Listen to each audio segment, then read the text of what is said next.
Bonjour, bienvenue au JT Pop. Aujourd'hui, j'ai décidé de faire une nouvelle rubrique qui est la reprise de la semaine. Alors, chaque semaine, dans les cinémas d'art et d'essai, les ciné-clubs et parfois même les multiplex, on a la chance de revoir des vieux films.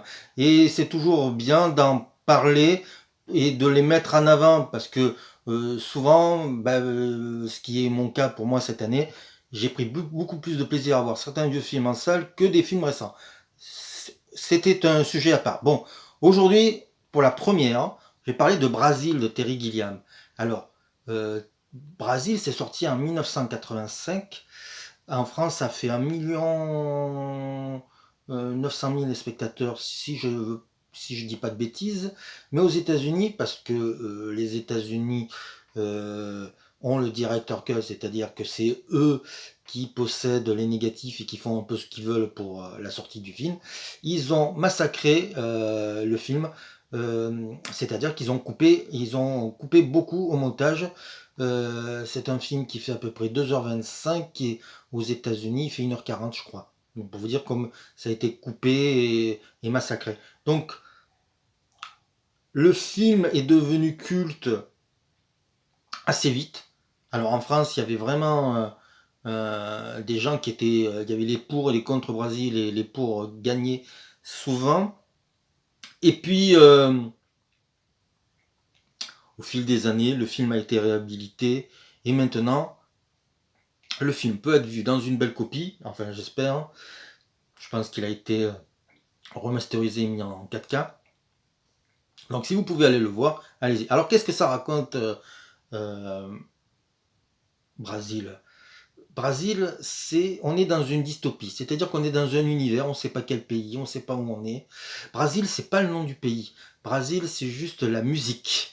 Voilà, c'est un hommage à la musique, mais ça n'a absolument rien à voir avec le pays Brésil. Voilà, déjà on enlève ça du sujet. Donc on est dans un monde, un univers euh, où, où c'est les fonctionnaires qui ont pris un peu le pouvoir. C'est un peu Franz Kafka et George Orwell qui ont pris un peu le pouvoir, parce que dans ce film-là, tout le monde est surveillé, mais pour bouger, il faut aussi avoir des documents tamponnés, spécifiés ou quoi que ce soit. Et donc un jour, il y a un incident qui se fait, et à cause de cet incident, un innocent va être tué par hasard par l'État.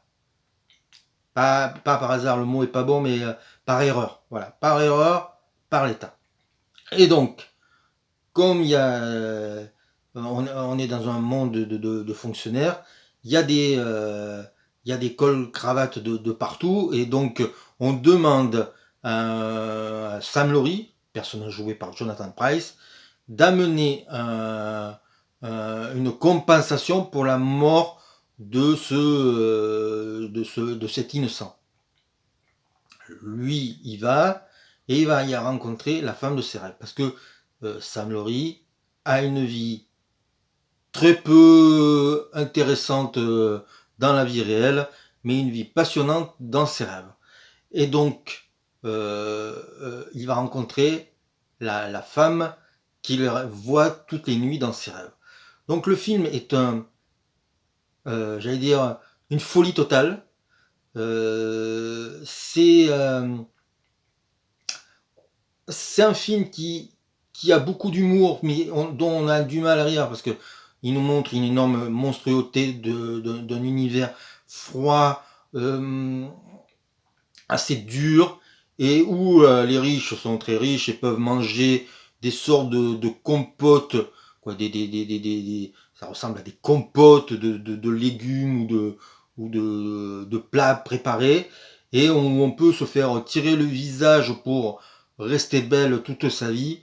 La séquence est ultra célèbre où je crois que c'est Jim Broadbent euh, euh, étire le visage de, je crois que c'est Catherine Harris, une actrice qui a joué dans Madame est servie, donc voilà, Brasil amène à tout. Et ce film-là montre tout, voilà, un univers assez sale et où il y a des terroristes, il y a même des super terroristes qui est dans le film joué par Robert De Niro, c'est un super terroriste mais en fait il est plombier.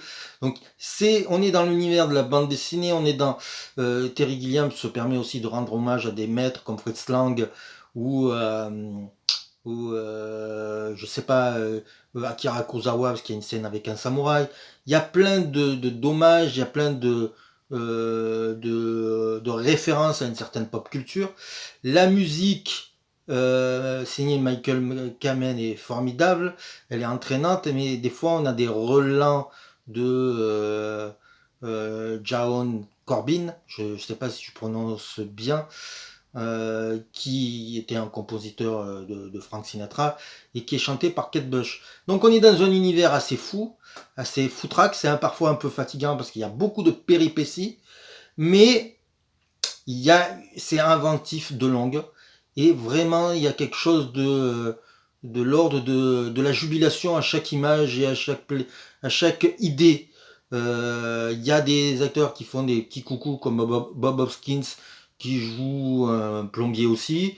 On a, voilà, on a plein de trouvailles et c'est un film amoureux du cinéma sur une époque qui pourrait se rapprocher à la nôtre. Donc vraiment, s'il passe dans votre ciné-club, dans votre cinéma de quartier ou cinéma multiplex, allez le voir.